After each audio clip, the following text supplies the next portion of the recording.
बात करेंगे एमआईएम के सांसद इम्तियाज जलील की, जिनके खिलाफ मुकदमा दर्ज किया गया है। पूरा का पूरा मामला है औरंगाबाद जिले का, जहां कामगार उपायुक्त को धमकाने और हंगामा करने के मामले में एमआईएम के सांसद इम्तियाज जलील के खिलाफ मुकदमा दर्ज किया गया है। दरअसल कोरोना वायरस महामारी की दूसरी लहर की रोकथाम के लिए मुख्यमंत्री उद्धव ठाकरे ने ब्रेक द चेन के तहत लॉकडाउन की समय सीमा बढ़ाकर 15 जून कर दी है और ऐसे में इस वायरस की बढ़ती श्रृंखला को तोड़ने के लिए अत्यावश्यक सेवाओं से जुड़े दुकानों को छोड़कर सब कुछ बंद करने का आदेश मुख्यमंत्री उद्धव ठाकरे ने दिया।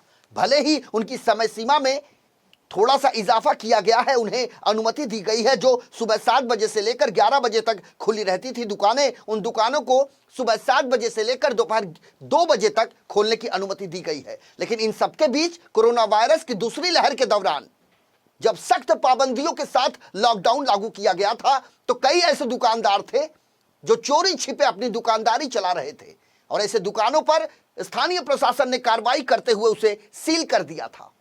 उन तमाम दुकानों को फिर से खोलने की कवायद शुरू की एमआईएम के सांसद इम्तियाज जलील ने और इसी के चलते वो कामगार उपायुक्त को मिलने के लिए पहुंचे उनके कार्यालय में। लेकिन जब कामगार उपायुक्त ने उनकी मांग को अनसुनी कर दिया तो इनका गुस्सा 7वें आसमान पर पहुंच गया और इन्होंने वहां जमकर हंगामा करना शुरू कर दिया।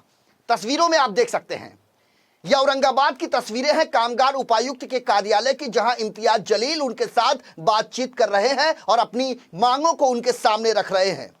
दरअसल एक दो नहीं बल्कि कुल 56 ऐसी दुकानें हैं जिन्हें प्रशासन ने सील कर दिया था। इन्होंने कोविड-19 के नियमों का उल्लंघन किया, चोरी छिपे अपनी दुकानें शुरू रखी, सरकारी दिशा निर्देशों की अवहेलना की और अब इम्तियाज जलील ने उन सील किए गए दुकानों को खुलवाने की मांग जब उपायुक्त साहब से की तो कामगार उपायुक्त ने उनकी मांगों को अनसुनी कर दिया और उसके बाद इन्होंने बवाल मचाना शुरू कर दिया।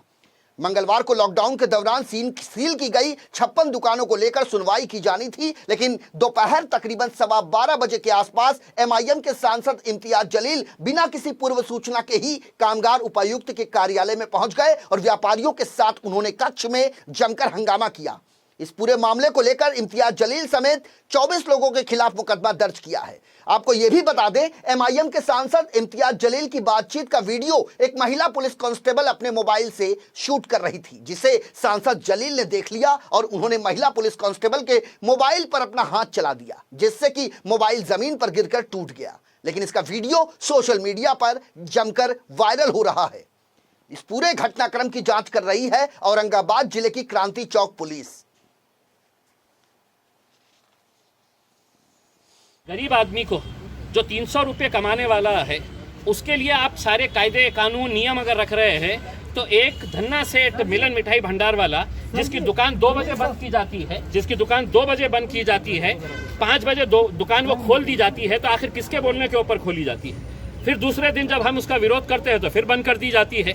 तो आप हमको सिस्टम बताइएगा कि आपके राज्य के अंदर किसको कहाँ पे मिठाई पहुँचाने का है, तो वो मिठाई हम भी पहुँचाने के लिए तैयार हैं। हम रोड के ऊपर खड़े रह के हैं तो भीख मांगेंगे लोगों से, लेकिन इसका मतलब ये नहीं है कि गरीबों के लिए अलग कानून बनाएंगे, छोटे व्यापारियों के लिए अलग कानून रहेगा और बड़े लोगों के लिए अलग कानून रहेगा। इसका जवाब आप दीजिएगा। अगर नहीं देंगे तो हम अदालत के अंदर भी जाएंगे कि आपकी जो नाइंसाफ़ी है। यहाँ पर लोग एक उम्मीद से आते हैं कि सरकार प्रशासन हमारे हित में खड़े रहेगा, लेकिन अगर इसी तरह की अगर दादागिरी चलती रही तो आप अपने हिसाब से चलिए, हम हमारे हिसाब से चलिए।